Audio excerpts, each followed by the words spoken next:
Hello, everybody, and welcome to another episode of A Happy Moment. My name is Dan, and I have a special guest today. She is author M. Ryan. M, welcome to the show. Thanks for having me. How are you doing today, M? Oh, I'm just great. How are you? I'm doing very good, thank you. Excited to talk about your writing. You have 2 published books so far, correct? Yes, I do. Okay, and your books are, we have The Monster Hunter, and then we have its sequel, The Court of Monsters. Yes. And so the way that you described this to me is kind of like a cross between Percy Jackson and Dracula. Could you give us a little bit of the synopsis for it? Yeah, so it's focused on a 16-year-old girl. Her name is Stella, and her whole life she's been really sheltered. Like, no fantasy books, nothing like that. And all of a sudden, she's kind of just plunged into this world of monsters. And she realizes that that's where she belongs, that's where her family belongs. And she really just has to navigate that world. And she also has to protect it from some unseen evils. Those of you listening, if you go to Amazon and look up the book, you can actually read a little bit of a sneak peek on there. And I read that and thought it was rather gripping. I enjoyed that. But being a writer wasn't something that you always planned. You went to hairstyling school, right? I did. So So what I made you went change? so I went through like the entire hairstyling course. So the whole like almost year of it.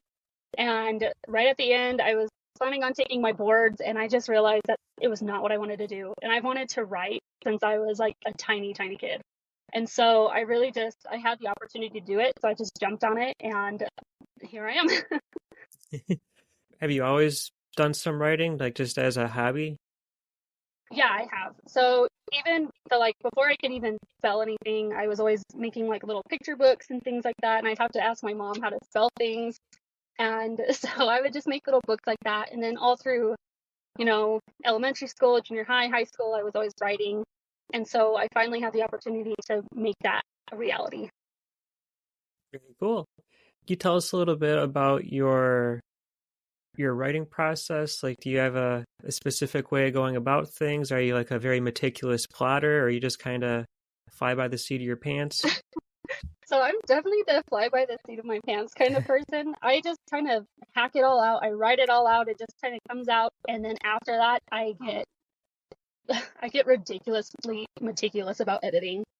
Like I have to go through every single chapter like 5 times. I print it out. I do it with a pen and marker. Like I just rip it apart after that, and then it becomes more of a story. How long would you say it's taken you to complete your books? So I actually wrote The Monster Hunter when I was 13, and Oh, then I was able to revise that when I was like 21. So I mean that one's been a project obviously for several years, but I was able to complete it I think within a year, okay. and then I wrote the sequel. Do you like to write things by hand, or do you use a computer? A little bit of both. Like when I have ideas and things, I'll write it by hand so I don't lose it, and it kind of gets more stuck in your brain when you write it by hand. And Mm-hmm. so I'll do it that way, but for the most part, it's on the laptop. Okay. So in the Monster Hunter, are there like any specific themes that you explore in the novel?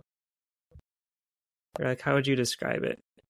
So I would probably say it's about figuring out who you are Okay. and also not kind of losing yourself in that process because she's surrounded in the book by a lot of kind of controversial things and a lot of things that she doesn't agree with. And so finding out who she is and keeping her humanity along the way is kind of the theme. It sounds like she's kind of reluctantly thrown into this sort of other world. Would that She be a is. good way to describe it? Yes, she's very reluctant. How about the sequel, the Court of Monsters? Is that following the same cast of characters still? Yes, so it's the same story. It's just kind of picking up where it left off.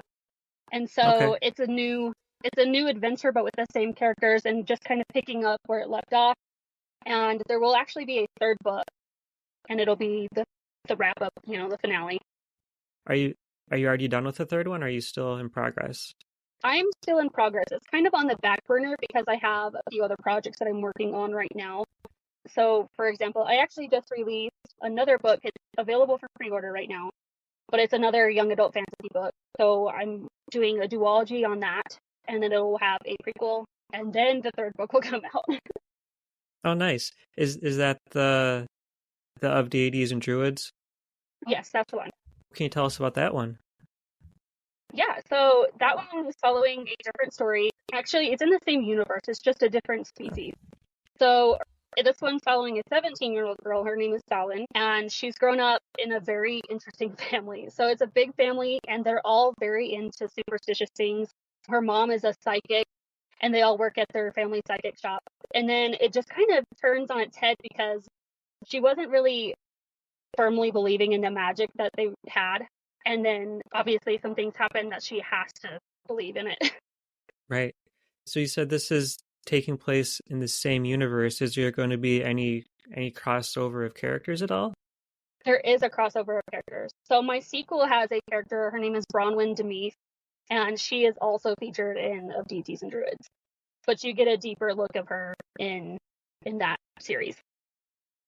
Okay, cool. What made you decide to go with YA?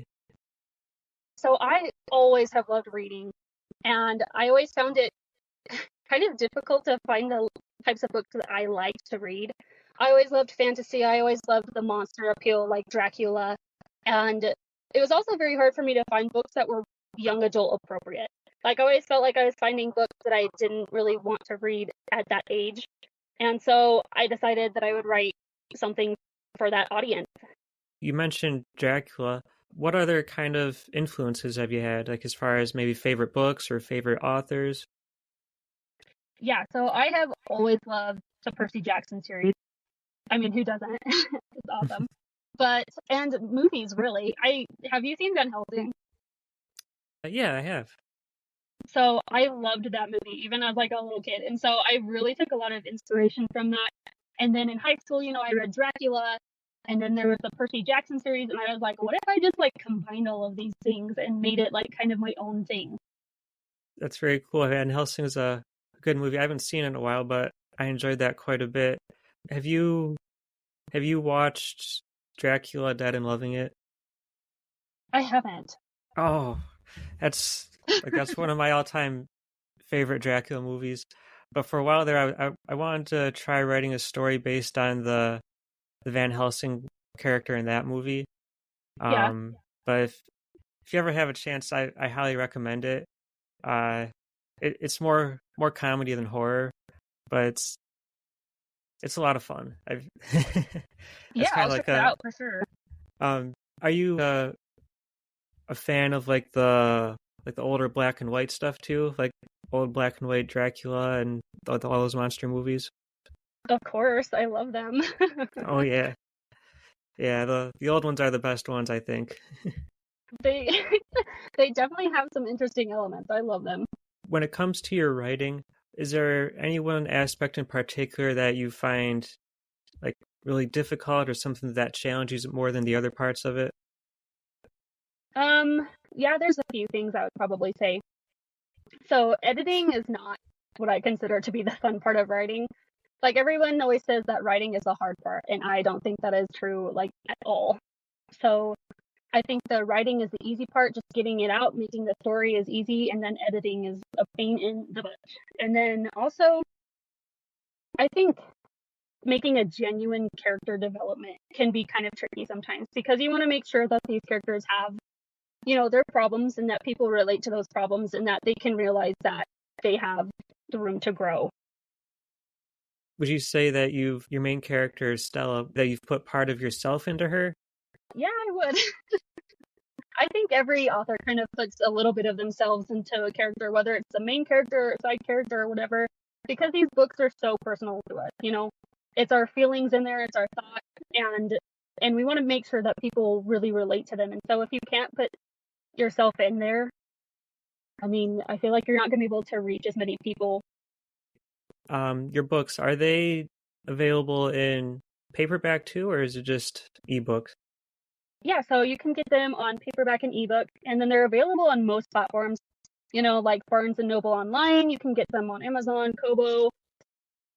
Have you had a chance to do any like fun activities in your hometown, like book signings or that sort of thing?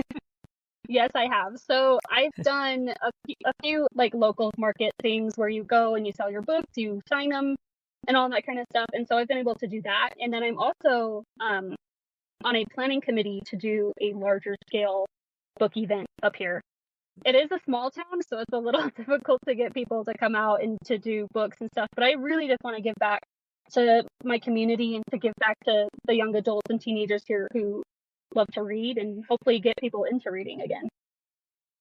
Yeah, that's awesome. It's important to get the younger generation involved into reading. I think it's sad when people don't read books. Yeah, me too. What are some of your plans for the future as far as your writing goes? Oh gosh, I have a list.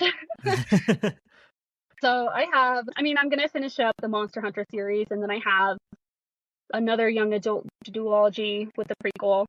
I plan on writing a few westerns, a few historical fictions. I have a few thrillers coming up. And then I also have another fantasy series for young adults. Oh, wow. Do you find that you write best by yourself, or are you involved in any kind of writing groups? You know, I feel like it's very, very hard to be an author just by yourself and not have any kind of group. So I actually do have a writing group that I visit. It's a critique group, and sometimes it can feel pretty brutal because you give them a few sample pages and then they just tear it apart with like critique and editing and stuff.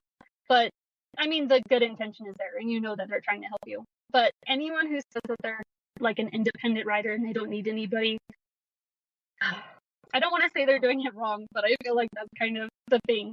You need help, you need another pair of eyes on your work, and you need the opinions and stuff because that's how you grow. Mhm. Yeah, and I'd much rather give some of my work to a person, have them, rip it apart, than give it to someone, have them be like, "Oh yeah, this is awesome, no problems here." I know, and then it like gets published or something, and it's like got major issues, and you're just like, ah. Mm-hmm. Was it always the plan for you to go self-published? I mean, yes and no. I feel like when I was looking at a lot of agencies to represent my book, I just really wasn't into it. I wanted to have a lot more control over what my book was doing and the characters and the cover and stuff. Because when you give your manuscript over to traditional publishing, like you lose a lot of control. They get to choose like the cover and things like that and how to market it. And so I really just wanted to have my own control with the first series and with the second series as well. And then I'll probably start trying to dip my toe in the water of traditional publishing. Have you found the marketing to be a challenge? Yes and no. So marketing is very interesting. I feel like locally it's pretty easy to do. On a wider scale, it's a little harder. I'm doing like Amazon ad campaigns and like Instagram and Facebook ad campaigns, and they do relatively well. There's a lot of sites for indie publishers to have the opportunity to market and to learn to market. So there's lots of resources out there to learn from and to be able to know how to market. And so I'm kind of on the verge of discovering how I'm going to do that on like a social media scale. But as far as like local marketing, I think it's fine. Yeah, I think it would be easier, especially being in a smaller town, because there's probably already quite a few people who know who you are. Yeah. And I feel like that would make it easier. I live in a small town too, so I know how that goes. But what kind of advice would you have for someone who is interested in starting to write? Ooh, I guess just don't be afraid. I feel like a lot of people have these great ideas and great stories, but they're afraid to put it out there. And they're afraid to have people like I know I'm definitely people like that I know tell me that like, yeah, that's a book and stuff, and they want to talk about it, and it gets a little nerve wracking just because it's so personal to you, and because like this is like your brainchild basically, and so it's very personal. But like, just don't be afraid to put it out there because you never know how well it's gonna do, or like how much learning and growth you're gonna have because you put it out there. So just don't be afraid. anytime you put some of your creative work out there, it's a little bit scary because you're basically putting yourself out there, and who knows what people are going to say, Yeah, it's a But big deal. It's scary. hmm has your family been pretty supportive? Oh yeah, my mom has always been huge on supporting my books. I mean, like I said, when I was little, she would help me sound out words and tell me how to spell them so that I could make my little books. She kept like all of them, which is a lot of books, and she always supplied the paper and the markers and stuff. And she's always the first person to read over my manuscripts and tell me like her feedback and things like that. And my grandmas are good about that too. And then obviously my husband, who puts up with the sound of the keyboard late at night. Are you the only writer in your family?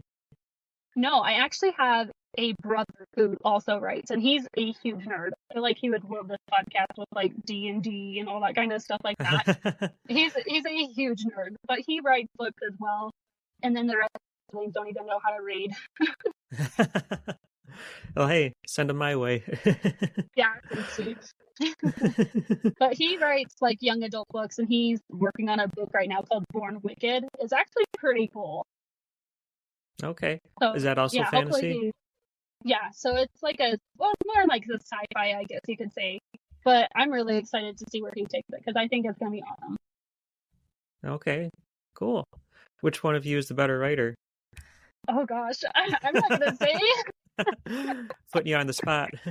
Yeah, I don't need to make any blood feuds right now. Do you have any like certain writing traditions? Like you always have to have a cup of coffee when you write, or like the sound has to be just right, or you have to listen to music, anything like that? Yes, so usually it's a Coke. So I make my own like stuff for each individual book so that it kind of fits like what I'm writing and the plot and stuff like that. And then I always have to wear fuzzy socks. You live in Arizona, right? Yes, I do. Oh, seems like it'd be too warm for fuzzy socks, but maybe not. I I live don't in the know. cold. Okay, I didn't realize there was a cold part. Yeah, so I live in the White Mountains, so it's like a more rural place. There's pine trees and mountains. We actually have a ski resort up here. Oh, okay. So yeah, so there's snow on the ground outside and it's pretty cold today. Okay. So you're kind of in a area with like a lot of wildlife and a lot of like a woodsy area. Oh, for sure. I have deer and elk in my yard like every day. Does that sort of thing help inspire your writing? Honestly, it kind of does, especially for like my historical fictions and westerns and things like that. Just being close to that kind of nature is really fun, and it gives you like a different perspective. Like, what would have this been like 100 years ago? Especially when you're looking at like trees and rock formations and things like that. You're like, who else has seen this? And it really gives you inspiration for characters like who would have seen it, and it's just a lot of fun. Have you based any of your characters on real life people? I'm trying to think. I guess I have slipped a few people that I know into some books. Sometimes like I have a few that like have been really awesome to me, and so I kind of slip a few things from their personality into characters. Like I think I've given my husband kind of his own character. I'm sure my mom is probably in there somewhere. Does your husband know? Yeah, he knows. Okay. Luckily, it's a good character. It's not a villain. Okay, so you're not one of those authors that puts people in their book just so they can kill them. I mean, that might happen, but I do it unintentionally. That's very cool. I'm kind of curious. Maybe you don't want to give away any details, but can you give like a few things away about the Western that you have an idea for? Sure. So with the Western, I was thinking, so it's going to start taking place first in the South. It's going to be a little controversial, but so basically, like with the burning of Atlanta, a lot of people had financial issues down there. There was a lot of like the carpetbaggers came down, and it just completely reformed after the war, whether or not you were like for slavery or just a person living in Atlanta at the time. And so she ends up going on the pioneer treks out west. And it's just kind of a bit of her adventure and the hardships and things like that they face. And then I'm also writing one that's kind of based on my family history. So I'm going to call it Biscuits on Sunday. And it's about these 3 little girls who are orphaned. And nobody in this family would step up to take them in except for their rough and tough cowboy bachelor uncle. And so he ended up raising these 3 little girls like on his own as this like really rough guy. And so I'm just going to write a book about that and just follow like what their adventures would have been. And obviously it's going to be a little bit dramatized, but it is based on a true story. Both of these, it sounds like they're going to be like a straight up Western as opposed to having like vampires in there and that sort of thing. Yeah. Okay, no fantastical elements like that. No fantastical elements. I do enjoy like more serious things from time to time. I really liked classic books in high school as well. Do you have a favorite classic book? Ooh, definitely Jane Eyre by Charlotte Bronte. I have not read that one, but I do enjoy classic books myself. Have you read any of like the older, like I guess fantasy stuff or maybe more horror stuff like H.P. Lovecraft or anybody like that? Like horror, I'm trying to think here. Like Jekyll and Hyde, would that be considered like? Sure, yeah. Yeah, I've read like some stuff like that. I guess like Dracula could be considered like a horror for the time. Like I guess it's like a classic. Oh horror. yeah. I don't know. Yeah, but I've read something. I always thought it would be interesting to have been alive in that era when books like Dracula and Jekyll and Hyde are first coming out, and just because like back then I'm sure nobody knew what a vampire was at that time, and nowadays like there's vampires everywhere, so it's like, oh, okay. But back then, it just would have been really weird. Yeah, it would have been appalling for sure. And nowadays, you have to get like creative with like what your vampires are like and what they're doing. Like, there's a lot of different versions of them now, for sure.